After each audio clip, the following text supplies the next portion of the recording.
Welcome to Unapologetically Sensitive, where you can learn, relate, laugh, and maybe even live a bolder, brighter life. I'm your host, Patricia Young. This is a weekly podcast where we explore the strengths we have because of our sensitivity and some of the challenges it poses as well.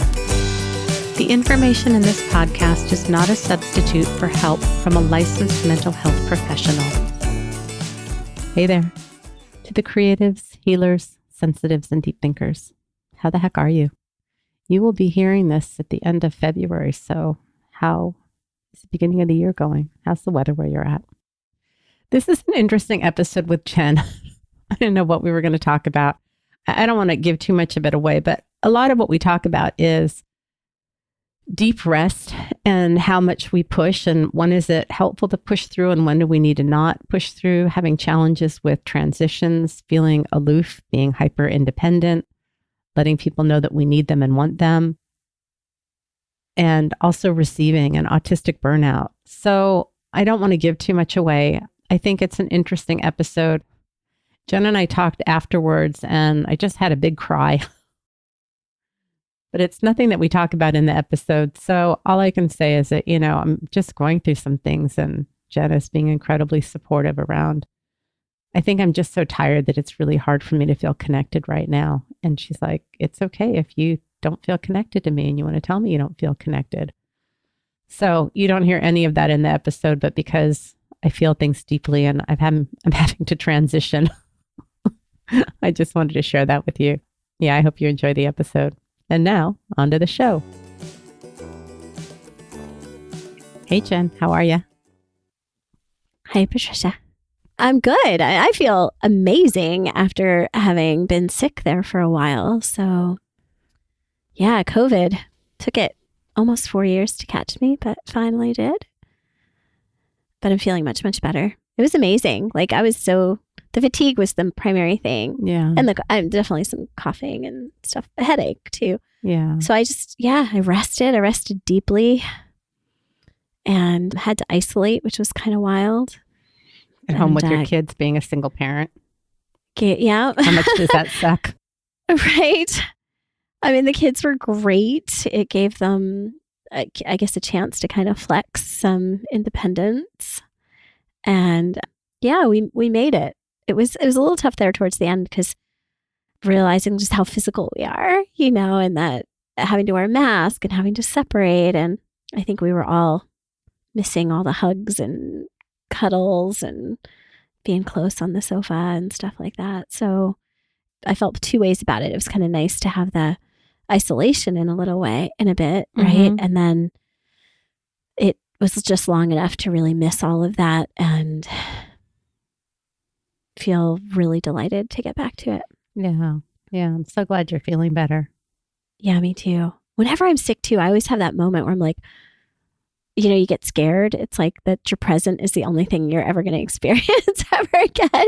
And of course, that's not true because impermanence is a thing. But I definitely had that moment of like, oh gosh, am I ever going to feel better? Yeah. Which made me appreciate my body and caring for it. And it was funny because I know I've been talking on the in contrast to a lot of your joyful movement, right? Mm-hmm. I know I've bemoaned in the past that I've struggled to find what mine is, short of an occasional little dance party in the kitchen. But before I got sick, I had ordered the VR, right? The virtual reality thing. And I want an RV too, but that's a different contraption. Then couldn't do it.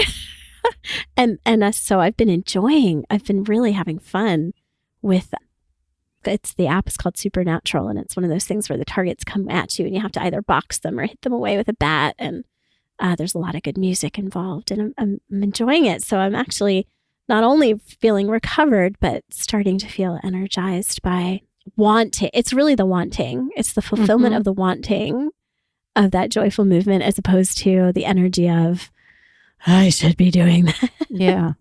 Yeah. Which has been dogging me for, it feels like, I don't know, a couple of years. It's a long time. It's so long I can't quite remember when I wasn't with me. So yeah, I would have to check in and say I am doing I mean, life is still life, but I'm doing great. I'm glad. How are you, my dear? Quite in contrast to where you're at. We always do this. Like we learn in the contrast, right? Yeah. So I'm on week 4 of being sick. And it does sometimes feel like it's never going to go away. I keep still having to mute myself because of coughing.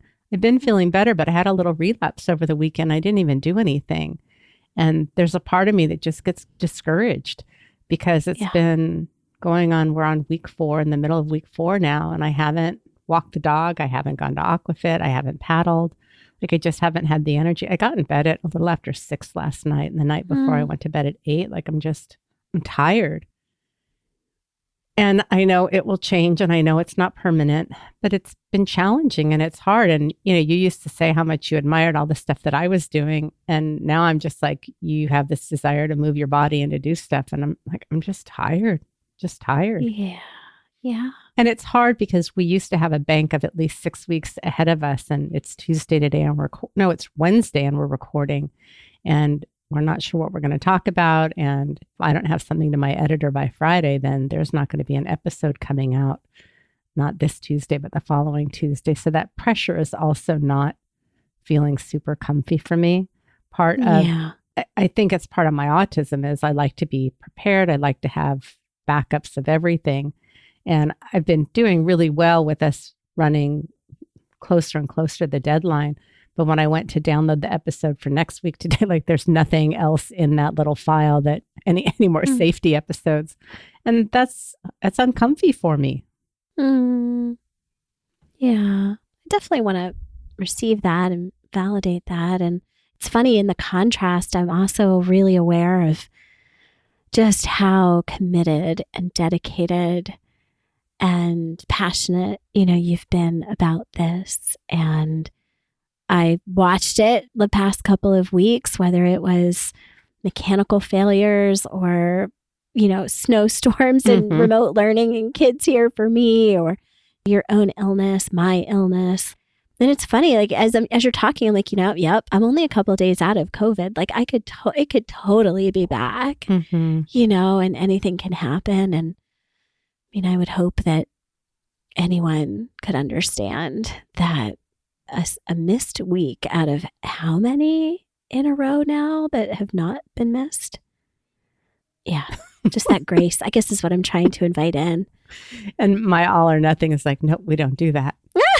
And if it happens, it happens, and there's nothing I can do about it. Yeah. And I think I'm struggling as we're talking because there is a part of me that is feeling a little discouraged about a number of things. And I'm wondering, do I be real and do I tell everybody about them? I don't think it's anything new that people haven't heard about. And because I've been in this place for a while, there are quite a number of stressors going on. There's some stressors I've talked about. There are some new stressors. And it's hard. It's hard. And I have to say at the same time, there's something that shifted. And I don't know if it's deep rest or being despondent. And I'm a little embarrassed saying that, but I used to get up in the morning and either get paddling clothes on or get clothes to walk the dog or get stuff for aquafit. My mornings now are very, very slow. And often I don't even get, I used to get up and take a shower and get dressed and make my bed. And my bed's not made. I did jump in the tub this morning. I think it was last week. Transitions are hard, getting started, moving. I had a really hard time all morning getting into the tub. And then I was in the tub for an hour and a half. And then I couldn't get out of the tub. And I still needed a shower. It's a long story why I don't clean up. We have 2 different bathrooms and all my stuff is in one bathroom. But then, I couldn't get out of the tub. And it was so funny because I think my mom texted me and I just said, I'm having a hard time. She's like, do you want me to come over and help? And it's like, I physically am able. It's just the transition. I think eventually she texted Steve because Steve came in and said, do you need help? Well, and sometimes we do need help. Yeah. I mean, the body doubling, I think is what it's called, right? That you've done for me just to get something done. I mean, we've talked about co-regulating and I think it's linked to that, right? And just that I don't know. It's funny. Like, I know I've talked about my struggle with being aloof and being like hyper independent, not wanting to need anybody. And I'm encouraged to say, I think I'm seeing some development and growth in that area. And I can tell it's different because I'm starting to enjoy it. the connection and the being able to say, hey, I want this. Yeah. And that's really new for me. And I'm loving that. And I know I said that to you. I want a FaceTime. I want, and it's coming from this place of like emergence, right? It's like it's coming from inside the egg, so to speak, instead of like I should. So it's cracking from outside the egg. One gives me vitality and the other one tends to sap it. I know you've been just going through a lot. It's life. It has been a lot. Let me finish what I was saying, but then I want to, if you're comfortable sharing the conversation we had this morning, I think that might be helpful if you want. So maybe while I share, you can think about if you want to share that. Sure. So I did take another bath this morning, but I get up and I don't get dressed and I have my bathrobe on because it's chilly in California. If you're anywhere other than California, feel free to laugh and mock me, but I own my reality. But I am feeling this sense of like when you go on vacation, like if you enjoy going on vacation and you rest on vacation and you just kind of finally have that letdown feeling.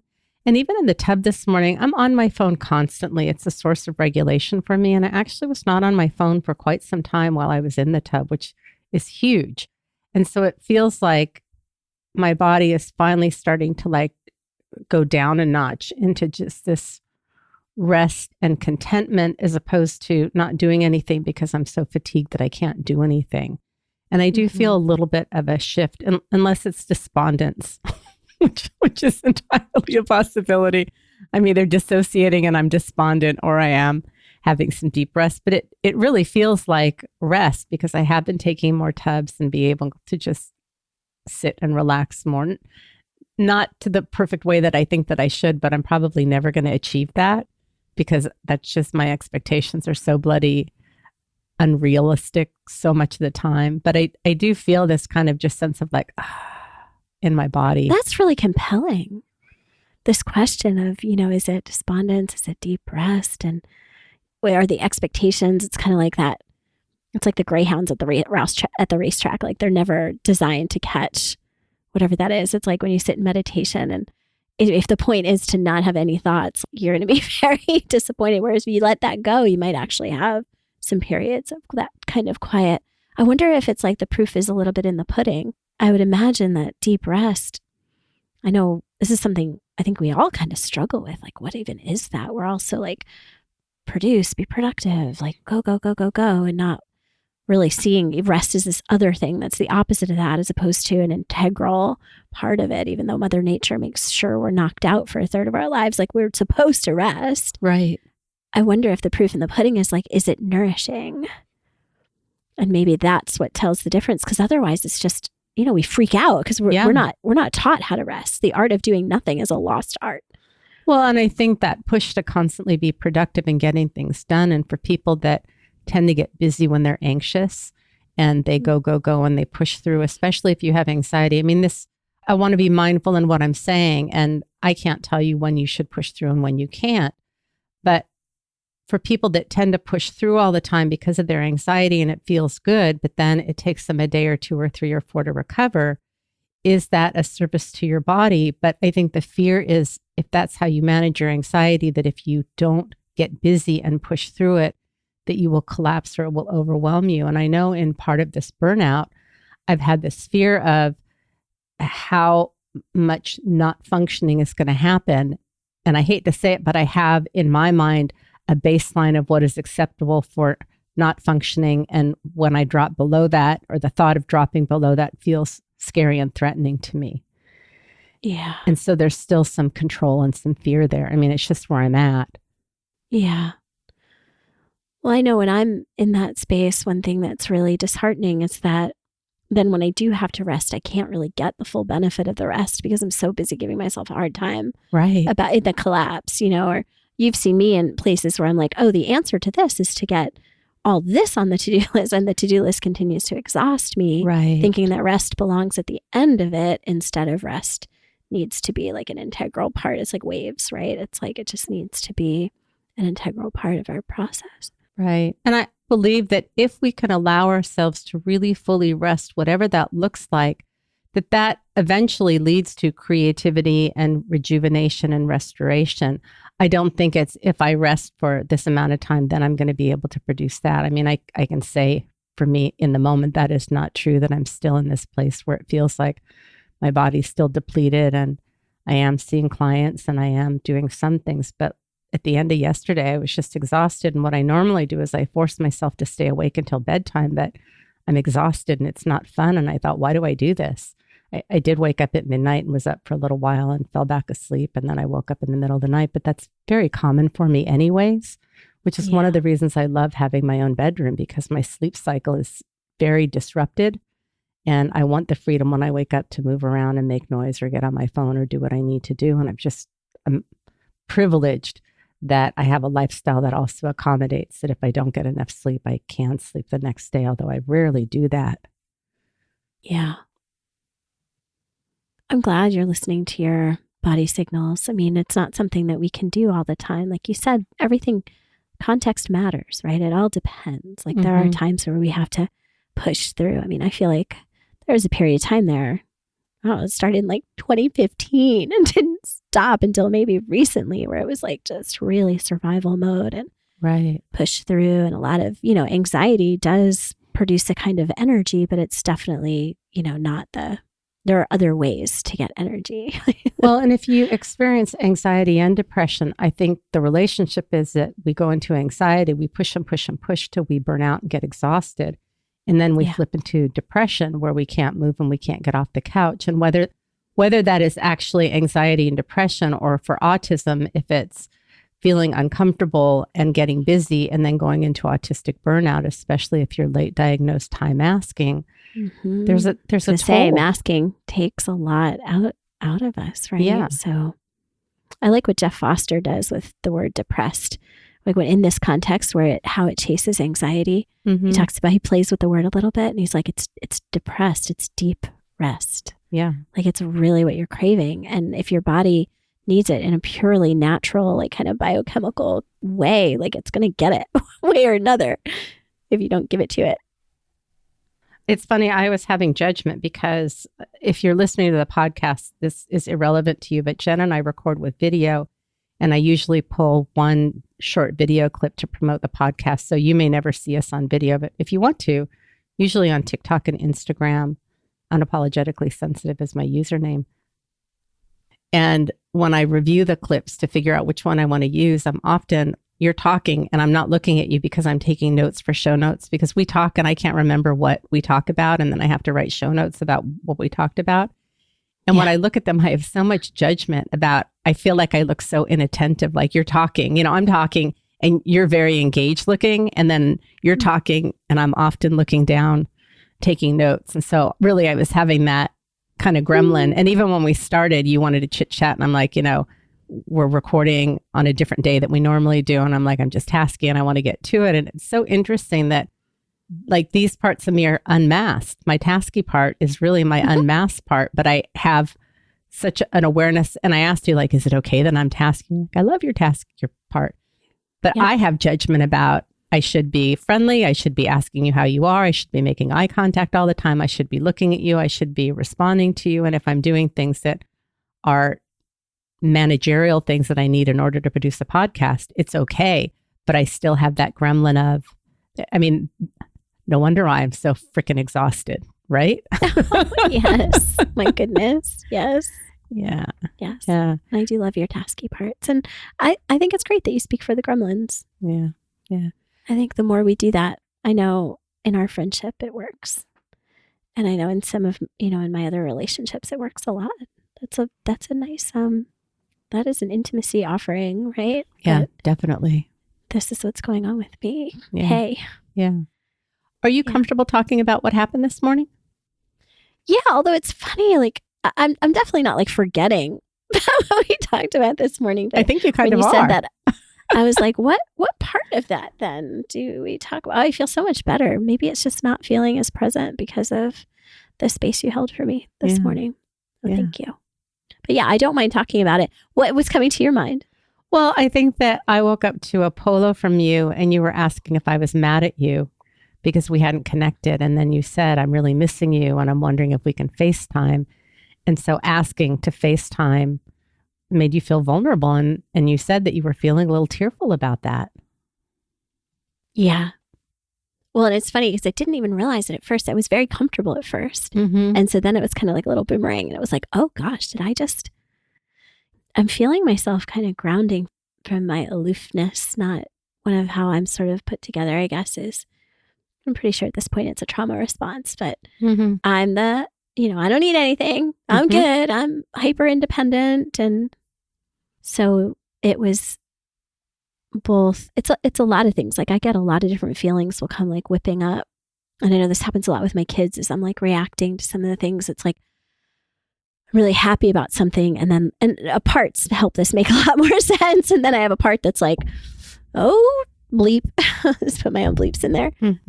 What is happening? Like there's a change kind of feeling. So yeah, I think I am revisiting some attachment wounds or getting kind of kicked up in this very young, insecure part of me that whenever I'm hearing that, it's somatically different when I hold it in my body, right? Are you mad at me? It's not a grown-up part that's like, hey, we good? Like, what are we? It feels a lot more vulnerable and raw. And the are you mad at me is like, ugh. Yeah, we talked about a lot today. Now it's coming back to me, kind of tracking when you're able to hold that very rich space for me. And, you were able to voice a little bit of how that affected you, but it's really important to know when we're jumping in and making it about us versus it's this other person's process. And can I stay kind and curious? And of course, in order to do that, you have to name. If you get a little defensive or you get a little like, hey, wait a minute, I didn't do anything. And you didn't. That's why I say it's all me. It's all my stuff. Yeah. But to be able to look at that and yeah, I did. I got a little tearful. I was able to say what I wanted and that I missed you and that I was fearful and feeling insecure, which is not something I feel in our friendship very often. I'm not going to say never. And yeah, so I'm kind of having a game on kind of moment, you know? Yeah. Well, and then you texted me to say like, hey, I'm feeling insecure. Is everything okay? Because we have a 3-hour time difference. So it's not uncommon for me to wake up at 4 or 5 in the morning, and there's a polo from you and I listen with my eyes closed.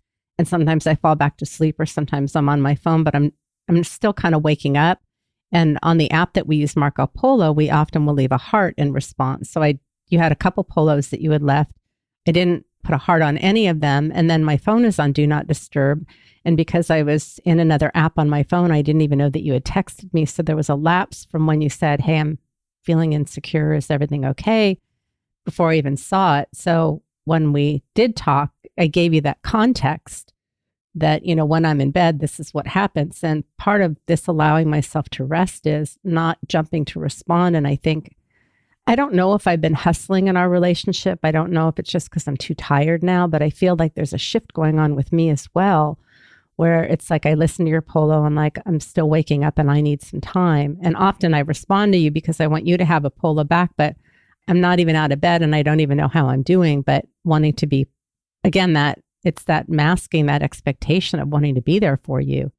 So just being able to talk about it. And I have to say, it's nice for a change that, you're having something going on. My narrative is like, I'm always having my attachment wounds. I'm always getting my feelings hurt. I'm always having to tell you what's going on. And it's nice to not be the only one. It's good to switch. Trade places. Yeah.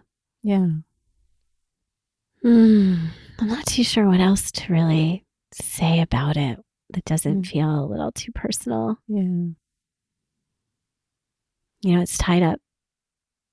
I guess something along the lines of like both are true. Like it's funny as I was telling you these things, like validating that sort of the tender young part, and then also just knowing that there's an adult there that's like, okay, I know what's going on. Sure. And I know and this I think is where the critic maybe comes in, because it's easy for that part of me to be like, okay, this is being ridiculous. Right. And in a lot of ways on paper it is. And that's not as Jeff Foster again, would say. It's not like the voice of the heart. Like, what the heck are you doing here? Like, that's a young part. So the self-compassion work that can come in and just be like, wow, yeah, I have this part. And I also had a sense of, okay, wow, I'm activated. I'm having a lot of feelings. Like, what's going on? Do I just go back and close it all down? Right. I'm like, no, I reach out. I want to work through this. So even like looking at, I think we all have some affect phobia, right? Mm-hmm. We're all not like, so it was that kind of moment. I'm like, no, like bring it. Like, this is growth. This is having new experiences. And it is going to, I suspect, stir up some stuff that's ready to come up and be healed, really, ultimately. Yeah. Right. And they're old attachment wounds getting triggered by new things going on in my life. Right. Which makes sense. And you had the opportunity to go like, I'm not going to go there, or to really lean into it. And if you as a listener have relationships that are safe, you work with a therapist, a coach, you have a partner that can hold space, then this is a great opportunity to do that stretching, provided you have someone that can be there and meet you where you're at without having their own agenda get in the way of that. And that's a tricky thing because sometimes we can and sometimes we can't. Yeah, it is really important. I mean, I spent a lot of time with someone really super close to me whose typical response to, are you mad at me? Which comes from this young, like super young wounded place, was kind of somewhere along the, well, now I am. Like, why are you evoking that in this? Right. And it's, I don't know if I just wasn't skilled at the time to be able to communicate that this is old stuff that isn't current. Right. That's arising. But, if we're wounded in relationships, we also heal in relationships. And if we have that safety, and sometimes it isn't always that who we would imagine that primary partner to be. Sometimes it is a friend or a therapist or a coach. Sure. Well, even when you were sick, it's funny, like I have a gremlin coming up around this, and I'll share what that is after I share the context of what I'm going to share. But even when you got sick, I'm like, can I send you something? You're like, no, I'm fine. And for my birthday, you sent me bags and bags of groceries. You've sent me things so frequently. And I'm like, let me get you something. Let me get, and you're like, okay, you can get me soup. I'm like, okay, what else? And like, I had to really keep pushing until I got a decent sized list from you. And you did. You broke me. I was like, well, the kids, the package. I felt, whoa, I felt it. And I was like, finally, I sort of let it out. And there are actual legitimate needs.